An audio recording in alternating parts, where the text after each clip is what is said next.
Hi friends, welcome to part 2 of the Sebastian Rogers energy reading. In this reading, I decided to pull archetypes to represent the people that were closest to him at the time of his disappearance.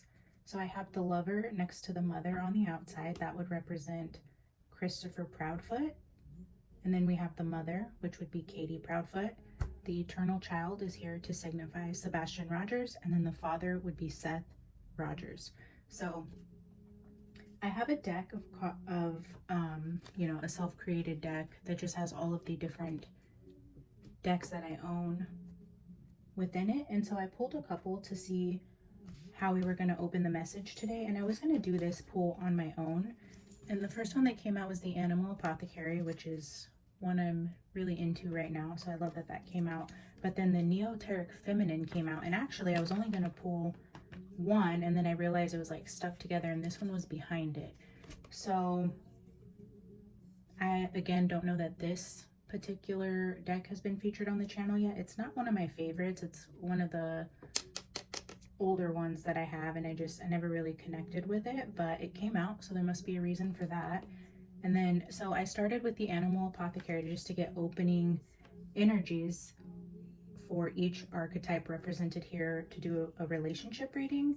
Again, this is part 2. If you're interested in my thoughts on where I think Sebastian Rogers is and where he will be found, go check out part 1 under Where is Sebastian Rogers. This is more just going to be about the energetic dynamics within the homes of where the child spent most of his time and around the adults he spent most of his time with. So after I pulled the opening cards from the Animal Apothecary, I decided I had to turn the camera on because, one, not that it matters, because really it doesn't, but I'm like, they're never going to believe you're just pulling these cards, because what I have here is pretty wild, guys. So I'm going to read from the book what these say, and then we're going to pull a companion card from the Neoteric Feminine, and then I'm going to actually clear all the cards and do this process with you where we pull the decks. I'm going to pull some messages and ask a couple questions and see where the reading takes us. So I'm not really going into this with much of an opening message other than what I have on the table now. But when I was done pulling these 2 cards, on the bottom was the Wild Things Oracle when I set it down. So I pulled out the Wild Things Oracle, and then on the bottom of that deck was this card, which it says Alchemize Pain. But if you look closely, those are trees, and this is below the water line, so interesting visual there. So I just left that here. I'm not sure if that will come out again, if we're going to use that deck at all, but I thought that was very interesting that that was on the bottom, and then that card was on the bottom of the deck. So, okay, under Chris Proudfoot's energy, it says let go and bury.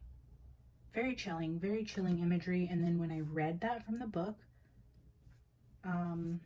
it gets worse. So let me read that to you guys. Again, these are all energetic readings. I have no opinion on who I think did it. I know a lot of people do. Our opinions really don't matter. What matters is the truth comes out and justice is served. So I'm going to go into this with as much of an open mind as I can. I've done a little bit of research the past couple days on the case just to see if what I was initially picking up on his location was accurate. I've watched a couple other psychic videos just to see what this community is saying about the boy and the dynamics in the home. But again, until the truth comes out, we really don't know. So I'm going to go into this without any preconceived opinions about what I think happened and try to keep it as neutral as possible and just read the cards and see what the cards and spirit is saying and go from there. So when I pulled 17, I'm going to just show you guys here in case you want to pause and look at anything. But so this is the Scorpion Fly. And it says here the Scorpion Fly is the first on the scene when there is a corpse. That's the first sentence here that comes out for the very first card pulled under Chris Proudfoot. I'll read it entirely, but I think that that is the key sentence right there, is the first one on the scene when there's a corpse.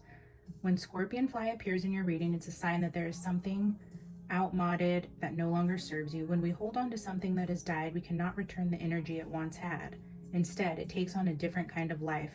Maggots begin to lay eggs, the bacteria takes over the decomposing process, and the new life has a rancid smell.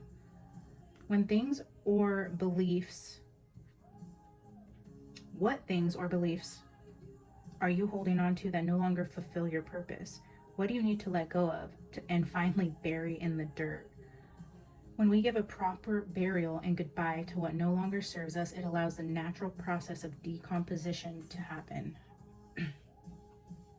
In burying what does not serve you, you create space for something more profound to grow. You become stronger by weeding through what is no longer contributing to your growth. Scorpion Fly's medicine shares that a new development is waiting to blossom, but you must first sacrifice and bury the unneeded that is taking up space. Trash the old and outdated. Disturbing to read given the situation we are reading about, but what I'm interpreting that as is something being disregarded, as it's not fulfilling a purpose. And I know energetically what this is talking about is getting rid of things that no longer serve you, but the way that it's coming across in an energetic form is just discarding something as if it were just an obstacle that needed to be discarded. So it's not my opinion, I'm interpreting the card's message. So with the Mother, what came out was almost there. And that's a fox. So initially, foxes are said to be the sneaky creatures, represents lies, deceit, things like that. The fox isn't a welcomed sight when we're looking at like spirit animals necessarily. There is definitely a shadow side to the fox energy. But what this card says will blow your mind. I'm going to read it to you guys. Just please, again, go into this with an open mind. Card 44.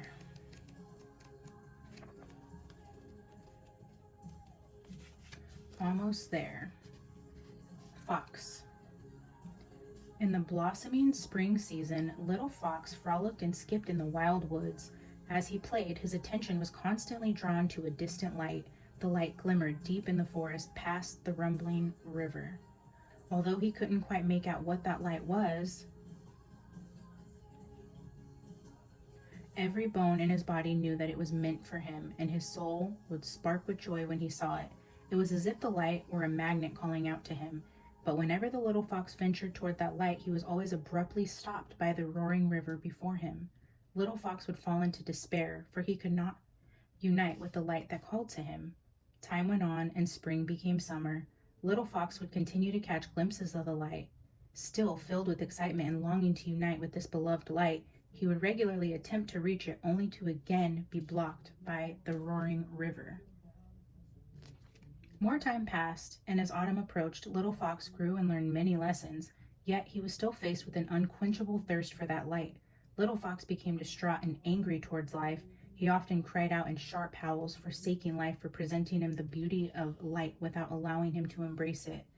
He grew mistrustful that life did not have his best interests in mind and increasingly became hardened and jaded.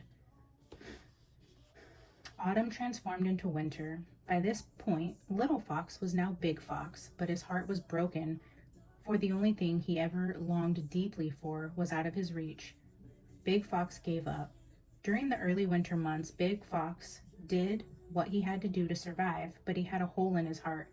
He walked with his head low, for he could not bear to look up and see that out-of-reach light. One night, as Big Fox lay asleep, snow began to fall. When Big Fox awoke, he was taken aback at this new element he had never experienced. As he started his day, he saw a gaggle of geese standing on the river in the distance. Completely perplexed at how they were standing on the water, he approached the river with caution. He had learned through his lessons of life that he must be careful and cautious. As he put his paws on the water, he found it to be hard and sturdy.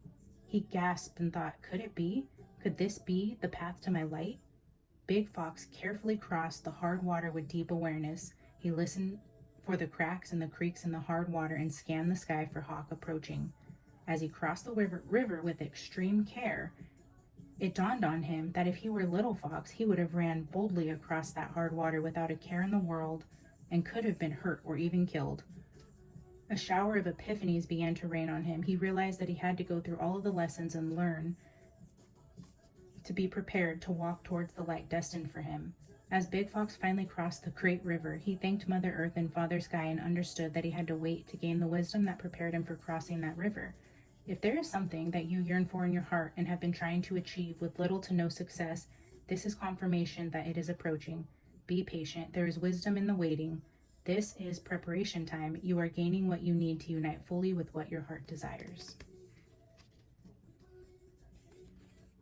I don't even know what to say about that. If I were interpreting that for this mother, I would say, based on my part 1 reading and how I know that there is some sort of crossing of a river that is significant in where this boy will be found, what I was picking up from this card specifically was that Katie potentially always had something more that she longed for that was just out of reach, a life unfulfilled, you know, felt jaded and hard, and that life didn't have her best interest. She had, you know, a really hard life, and there's something that she wanted that she could see and feel and touch but just couldn't get to, and the barrier was that roaring river. And I don't know if that is to symbolize Sebastian, and that's why crossing that river was highlighted here as overcoming the obstacle. I don't know if there was something unfulfilled in Katie's life and she felt potentially that Sebastian held her back in some way, or her life was lacking due to other obstacles. I'm not entirely sure, but the fact that this person is hardened and empty and cold and disappointed in life and basically says this fox has given up. I do want to highlight though, because ice has been also showing itself to me. I was playing with the Mermaid Tarot and just throwing some cards out here last night, and Ice Block kept coming up under the Eternal Child as the 4 of Swords, which is a person inside of a block of ice. And then with this talking about the frozen river, and then in my part 1 I also mentioned something about the timing of the water flow. So I don't know if that necessarily pertains to the freezing of a lake, the freezing of water, the thawing of water. There's something to do with ice there, because it's coming out again with the frozen lake. Not quite sure. Another thing that has started to make itself known to me repetitively is the word upside down and spilling. I'm still working through that with what that means exactly, at least to me, or my interpretation of that. And then another thing that was becoming more apparent to me were white flowers. There's a few different decks. You know, last night after I finished part 1, I was just kind of pulling different decks, throwing cards down, and just picking up symbols that continued to repeat itself so that I could go into prayer last night before bed and then ask for dreams and visions and more guidance from my spirit team, since I connect heavily through my dreams. And white flowers were also highlighted to me. I'm still determining what exactly that means. And if it shows up in today's reading, I'll go into what I think that could potentially mean. But anyways, I'm going to go through these 2 and then we'll pull some cards together. But here under Sebastian's energy was abundance. And that's I believe it's a bowhead whale. Again, with the bows, from the bows and arrows, the archery is significant. And this is showing again, and this is under Sebastian's energy himself. So this is number 9. Yeah, the bowhead whale. To survive, bowhead whale must be in flow with the currents, where its main source of food lives. When a team is migrating through the Arctic waters, we're now talking again about really cold, frozen water. When a team is migrating through the Arctic waters, the lead bowhead will often break through the ice to create a hole that allows the other whales to breathe. Bowhead whale comes to ask you to be in harmony with flow. The flow is a path of least resistance. Again, with the frozen ice, the frozen lake, water being in flow, the path of least resistance in terms of And again, in part 1, there was an emphasis on the flow and where it slows down and it gets caught. There's something with that. The path of least resistance. It is allowing that which is bigger than yourself to guide you. That being a roaring river, potentially. This card reveals that something greater is clearing the way for a time of relief. So maybe potentially like natural causes or something greater, God, you know, something in nature that is clearing the way for a time of relief, which I believe to mean the discovery of Sebastian's body. Rest assured that whatever is currently bringing discord or angst will soon dissipate. Let go. Holding on to worry is resisting the state of flow. When we trust life and surrender, we work in flow. When we work in flow, we channel, which means to allow the universe to self-express through us. In these magical moments of inspiration, we allow the universe to actualize using us as the vehicle. This is bliss. As we transcend the superego and are one with the ultimate oneness, this is where we realize our true self.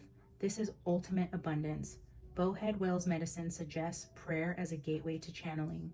Ask the universe what you can do for it and not what it can do for you. What comes next is better than anything you could have wished for. Again, just highlighting being in the flow and then also channeling through prayer and letting spirit be a vessel to give the messages. I feel like that is a nod to me and me being open and willing to let spirit use me as a vessel to deliver messages, where I'm heavily in prayer and meditation when I do these type of readings. So, and then again with just the water, the ice, all tying into that is beautiful. So for Seth, we have immense growth, and this is the Vulture, number 15.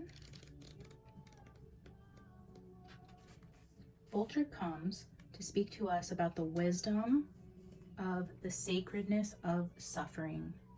I do feel what this card is saying is if anyone is questioning if Seth is actually truly distraught and suffering and going through the pain of not knowing what happened to his son, I do believe that this is validating that he really is suffering.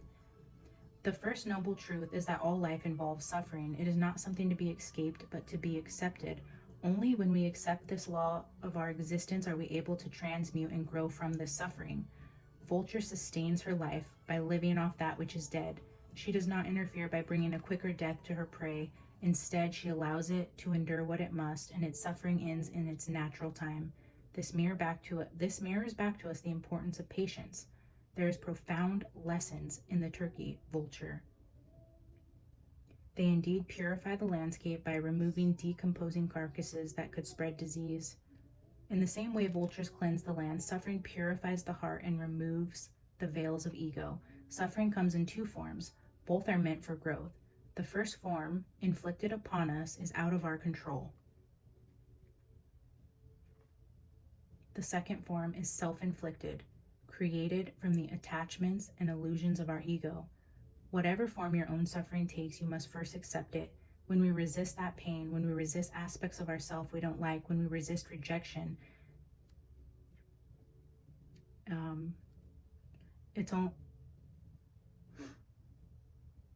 we perpetuate self-inflicted suffering. It is only when we accept it that pain begins to do what it was meant to do and transform us. This is the genius alchemical property behind acceptance. Vulture medicine asks you to understand that pain, suffering, and trauma hold an energetic power. It is your choice whether to allow that power to attack you or transmute you and use its energy to your greatest asset. If you choose the latter, within you, a hidden gift will be revealed far greater than all your pain. Interestingly enough,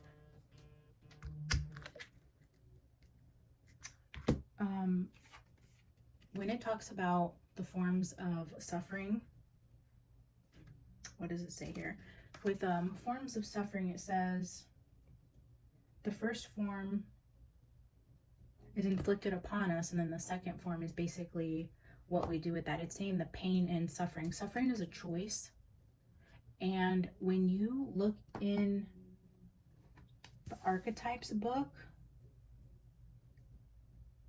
I believe it's with the sword. The sword. One of the archetypes that came out recently, in the book it says in there to look up the philosophy of the two arrows. The two arrows talk about the philosophy of suffering, the one that is inflicted upon us, and then what we do with that and how we continue to suffer on our own. So the pain and suffering, it's the two arrow philosophy, which is what's being highlighted here under Seth with that Vulture card. So again, a highlight with the arrows. Okay, that is where we're at, guys. Very interesting messages to come out from the Animal Apothecary. I'm going to get a companion card from the Neoteric Feminine, and then we're going to pull the deck choices and a couple more cards together. So I'm going to get one more card from here to clarify. And again, this is one of the only decks, I think I have 2 decks that I read reversals in out of, I don't know, 100 plus decks. So the fact that this one was drawn and it's one of the only ones I do read reversals in. Wow. Speaking of, we have the Knight of Wands coming out for the first card, which would fall under Proudfoot. This is arrogant, reckless, impatient, lacking self-control, passive, volatile, domineering. This is what came out for Chris.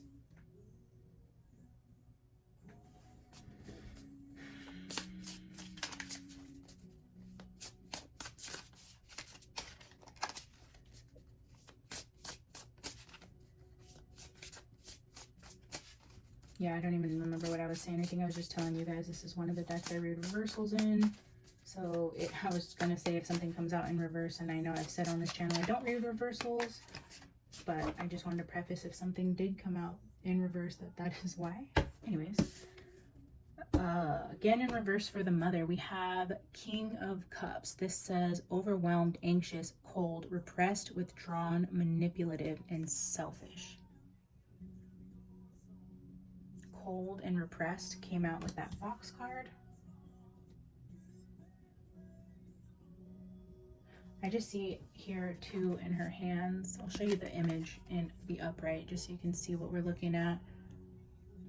I just wanted to highlight the goblet, the cup in the hand, because I was getting other images with cups and white flowers. So anyways, King of Cups in reverse for Mother. Between those 2 energies, that's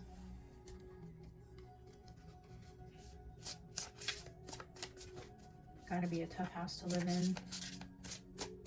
All right, show me Sebastian. That's too many.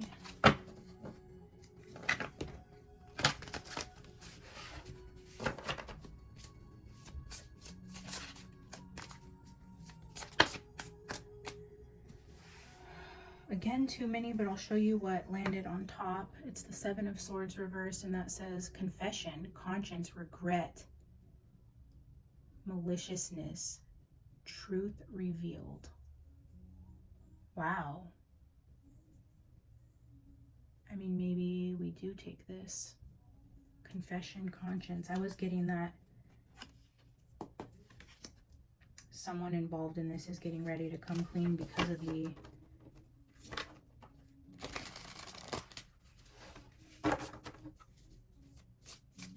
guilt. The guilt of not coming forward is really weighing on somebody. I do feel like somebody is about to come clean. All right, I'm going to pull one more for Sebastian, even though that's, so far all of these have come out reversed.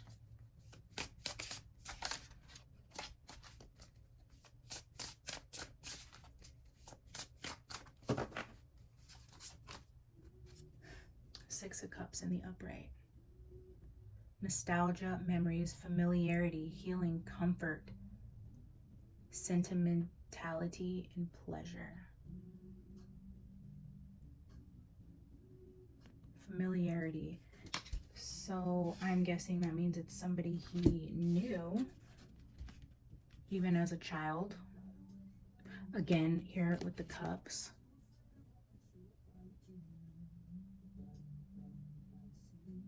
A mother is shown here. Nostalgia, memories, familiarity, comfort, and confession.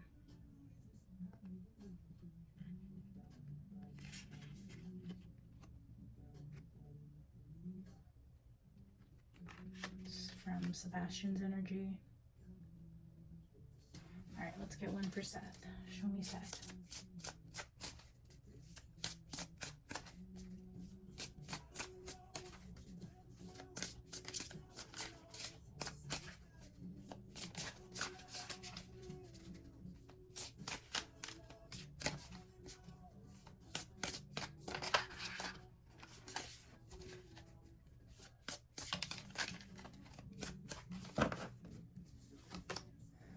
King of Wands in reverse.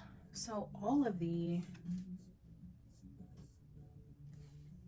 So now we have a Knight of Wands, a King of Wands, a King of Cups. And now all in reverse. So King of Wands says forceful, domineering, tyrannical, vicious, powerless, ineffective. Wow, a weak leader. Powerless.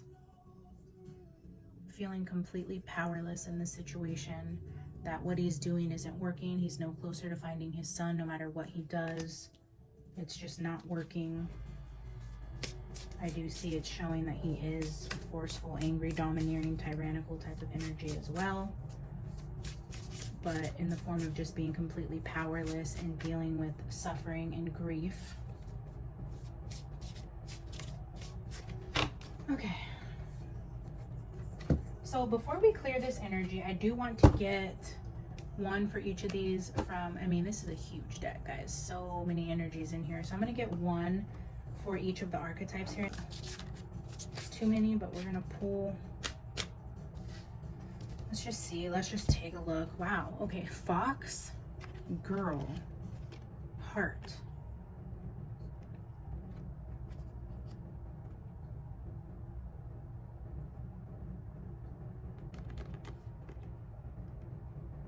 It's interesting because the fox here with the mother energy talking about something they desire being out of reach. So maybe this is just, again, highlighting this story that I read from the book relating to the mother and something she longed for and desired for a very long time that felt completely out of reach for her. I'm putting those back and we are going to pull one for each of them, but that seemed pretty dang important. Okay, one for Chris.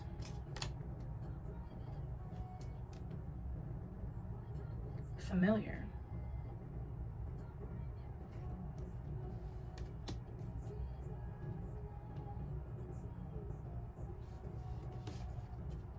Says under Sebastian's energy with the Six of Cups, familiarity.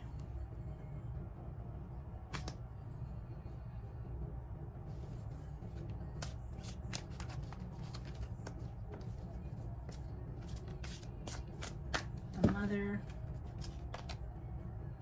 chaos.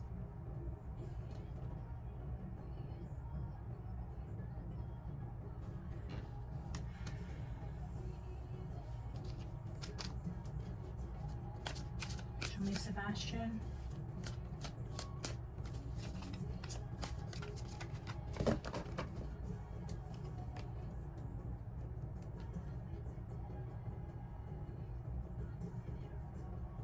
Mirror.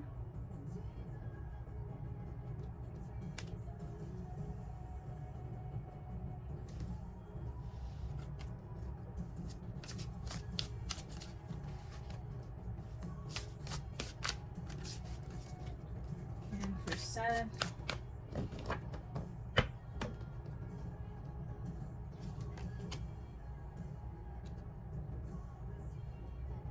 not even gonna pretend like I know how to pronounce that, but it says August. I started doing readings for Sebastian in August 2024. Wonder what is significant there for August. I'm gonna get one for the combined energies. The one of the combined energy for Chris and Katie together, the combined energy for Katie and Sebastian, and then the combined energy for Seth and Sebastian. So show me Chris and Katie. Virgo. Time periods between August and September could be important here.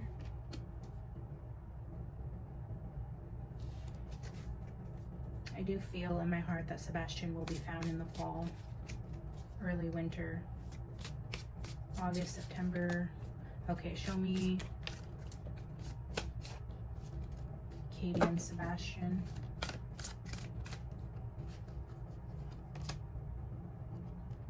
Air.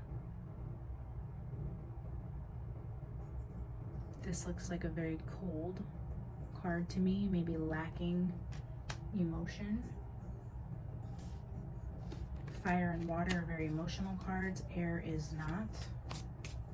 Air is all intellectual.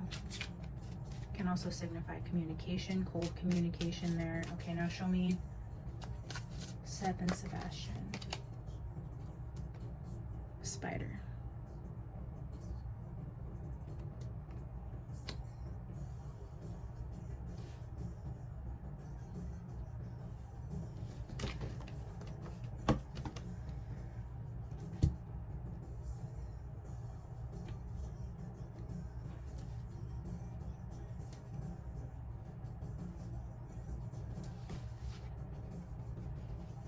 I'm just going to browse the books and I'll read anything that sticks out. I won't read word for word, but with familiar, I guess, you know, it just says familiars are supernatural beings or creatures that form a mystical bond with the human practitioner of magic.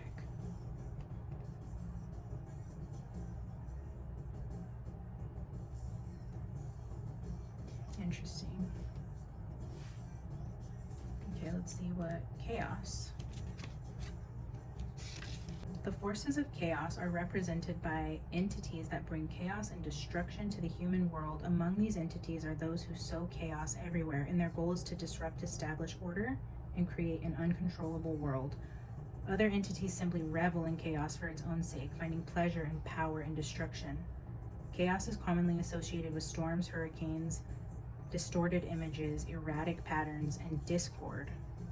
These entities can include gods, ancient primordial beings, malevolent,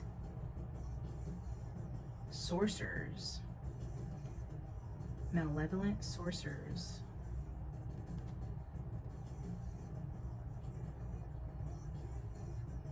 I mean, that's stretching, but the fact that these two come together, talk about practicing magic and sorcerers and destruction, and I mean, I wonder. Okay, for Sebastian with the mirror, card can also talk about reflection, introspection, and generally observing the world around you, in which you find a lot of interesting things for yourself. I think Sebastian's life and energy was a reflection, a true reflection for the world to see the true character of the people around him. He embodied a mirror to show them their true hearts and to show the world. Okay, for Seth, it's a Celtic holiday celebrated on August 1st. It is named after the Celtic god Lu, who represents the skill of craftsmanship and the bountiful harvest. This is a time of gratitude for the abundance of the earth. The holiday is often celebrated with fairs, games, and communal gatherings to honor the harvest and share in the blessings of the land. This could also just be, again, highlighting this time frame between August and the end of September, talking about harvest and the blessings that come from that, which could potentially be the discovering of Sebastian.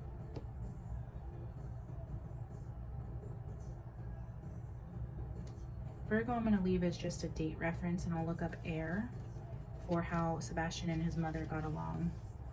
Air is an unseen element encompassing and permeating everything. Fire and water sustain life, while earth provides its foundation, but air is the breath of all existence, the pulse and rhythm of the world. Yet even such a weightless element can become destructive, taking the form of hurricane and tornadoes. Again, with the chaos, referenced hurricane and tornadoes. I mentioned fire and water, and then this mentions fire and water, but it's saying air brings destruction. It is no wonder they say that a hurricane is a wind gone mad. Holy shit, guys. This is clarifying the relationship between the mother and the eternal child. Chaos, the mirror, and a hurricane being referenced. Hurricanes are named after women, in case you didn't know. And that's not a coincidence. Holy shit, it is no wonder they say that a hurricane is a wind gone mad. Lightness, transparency, and flight are the essence of the air element. In astrology, the air element represents the world of ideas and rational thinking. Chaos, destruction. Wow. Maybe... I don't even know when Katie's birthday is. Is she a Virgo? I'm not sure. That would be pretty crazy if she was. All right, now if we look at Sebastian and Seth, we get the spider. The spider card represents manipulation and entanglement. It signifies a web of complexity, deceit, hidden agendas. This card suggests the presence of cunning, calculated actions or situations that require careful navigation. Situations that require careful navigation. It advises caution, discernment, and keen awareness of the intricacies within relationships. Whoa. Caution about the intricacies of relationships in this dynamic. It reminds you to be mindful of the threads being woven around you to entangle yourself from any entrapments that may hinder your progress. On the other hand, to achieve your goals, weave nets and seize opportunities.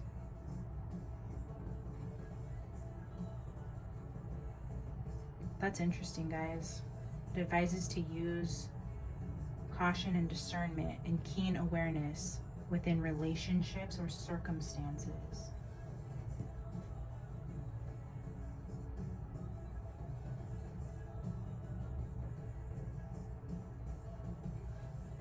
So what I'm concluding, if I were to wrap all of this up,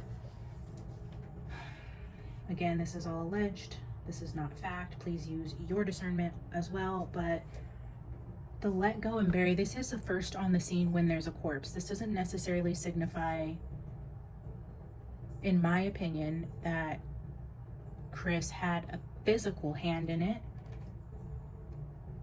But with the Knight of Wands, clarifying the personality with arrogant, reckless, impatient, lacking self-control, volatile, and domineering, I feel like he could have definitely played a significant role in what happened, or the cover-up, or just the psychological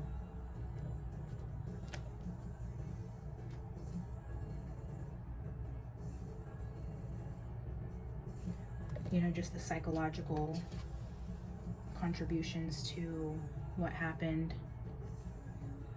Familiar with Virgo. I feel as though maybe he did not cause the death of Sebastian, but maybe was present in the aftermath, the cleaning up, and potentially had a seed to plant in what took place in this. I don't feel like the cards are saying he's innocent. I feel like it paints him in a light that says he definitely was aware of what happened to Sebastian.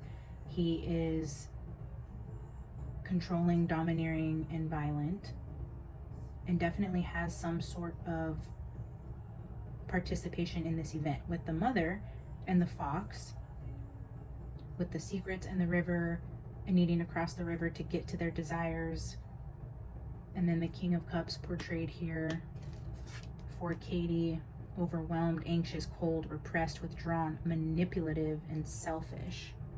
Selfish. She wanted what her heart desired, something that maybe potentially Sebastian was in the way of. And this is chaos, destruction, coldness, evil, a wind gone mad. She just lost her shit, it looks like. Sebastian just coming through was saying this is definitely somebody he knew. He was very familiar with this person that took him outside of the home.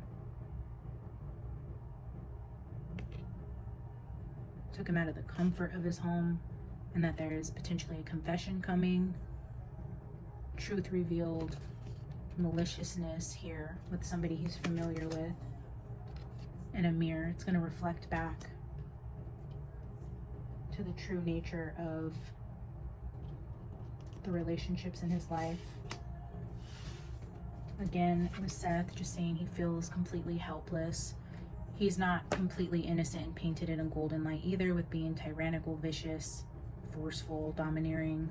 We've seen him in the media quite a bit. I'd say this is a pretty accurate, but it also says that he's powerless and ineffective. He's a weak leader. I don't feel like he was the one to carry out this act. Again, with August and September being highlighted here, with harvest season, food, pies are my symbol for November actually, so I know it says August, but this could potentially be like August to November are key important dates. And then the spider just being cautious of the relationships around you, of manipulation. So we'll see you in part 3. Bye.